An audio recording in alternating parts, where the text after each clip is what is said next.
Atma Namaste. Spread across 12 acres of area on the borders of Karnataka and Tamil Nadu, Sri Ramana Ashram came into existence in the year 1987. Let us take a short journey into this ashram. We start at the main entrance.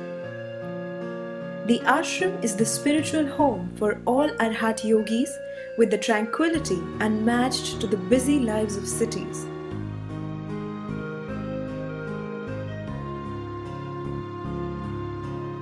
The ashram premises are full of enchanting, lush green surroundings. Being there is truly like being in oneness with nature. From the entrance, a winding pathway leads to the Ganesha and Shiva temple. Standing on the temple, one can overlook the Vatvriksha, beneath which stands the Krishna statue, attracting all sadhaks, which is a center for activities whenever workshops and retreats are held. Adjacent to this is the serene statue of the Buddha. To the right is the gateway to Shambhala, the vortex of tremendous vital energy.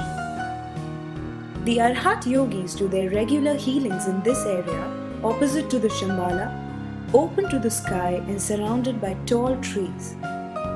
Many miraculous healings have taken place for all sorts of ailments, both physiological as well as psychological, when performed from the ashram. Moving a little further ahead along the straight pathway, to our right is the Buddha Hall, where the 1-year participants meditate.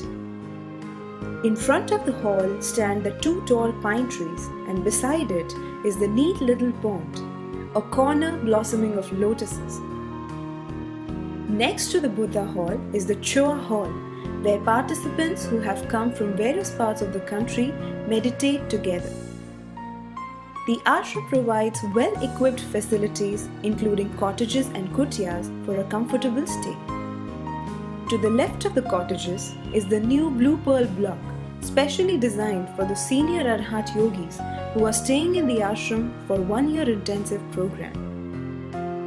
Behind the row of kutyas is a cone-shaped meditation room wherein our teacher would stay during his visits to the ashram. This is the kitchen where the food for all participants is prepared. The pathway from where leads to the Ramana Hall, which is the dining area. This is the administrative office of the ashram. The day at the ashram begins with the healthful green tea at Isabpur.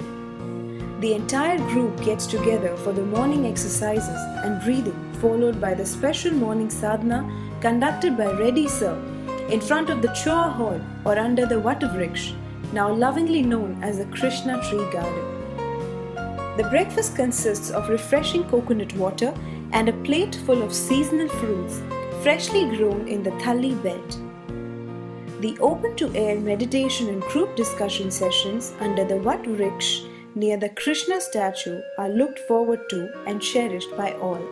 After the revitalizing afternoon meditation and evening tea, the participants go for a walk to the Ubanur lake adjacent to the ashram.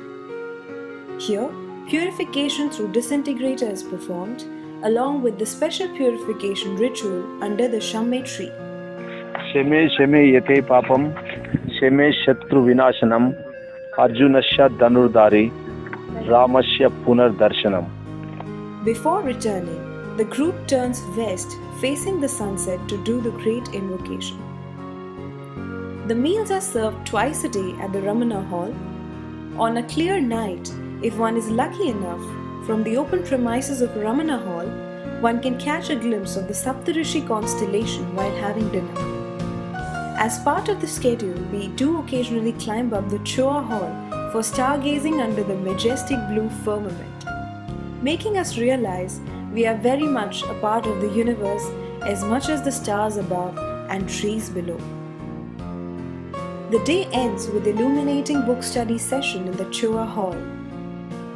If the weather permits, generally fire purification is done towards the end of programs. Sadhaks sit around the bonfire enjoying and sharing experiences. Programs are scheduled round the year with people coming in groups from across the country. The highlight of the yearly schedules being the 2 4 weeks intensive spiritual program where participants join in from various parts of the country. The last week being scheduled as the Healing Week, where miraculous healings for various health problems have taken place. There is an exclusive Vesak celebration on the occasion of the Buddha Purnima, the biggest meditation of the year. The meditation being held at Shambhala, the space open to air and in tune with nature. This is followed by a 2-day trainers intensive program for upgradation of trainers with exchange of positive ideas and spread of work in right direction. The ashram offers 1-year program for senior Arhat yogis. The first 1-year program was successfully concluded with 12 participants under the mentorship of respected Jyoti ma'am and Reddy sir on 19th March 2015, and the second 1-year batch was inducted on the same day with a team of 27 participants. The 1-year program has been specifically designed as per the instructions of the teacher in alignment with the Great Vision, which is part of the Divine Plan. The 1-year program is specially crafted to create baby arhats after the 1-year rigorous training and nurturing for the ones who will carry the YPV baton all across the world with the help of their specialized training and development. May the power of one soul pour through the group of all true servers. May we be the group of all true servers and continue to be the group of all true servers to substantially channel the power of the one soul. May the love of one life characterize the lives of all those who seek to aid the great ones. May we continue to seek the great ones. May we be purified, our lives be characterized to manifest our greatness, to help in manifestation of the divine plan on earth. May we fulfill our part in the one work through self-forgetfulness, harmlessness and right speech. The ashram is truly heaven on earth. Come, uplift yourself in this bosom of divinity, which is a blessing from the great, great ones. Atma Namaste.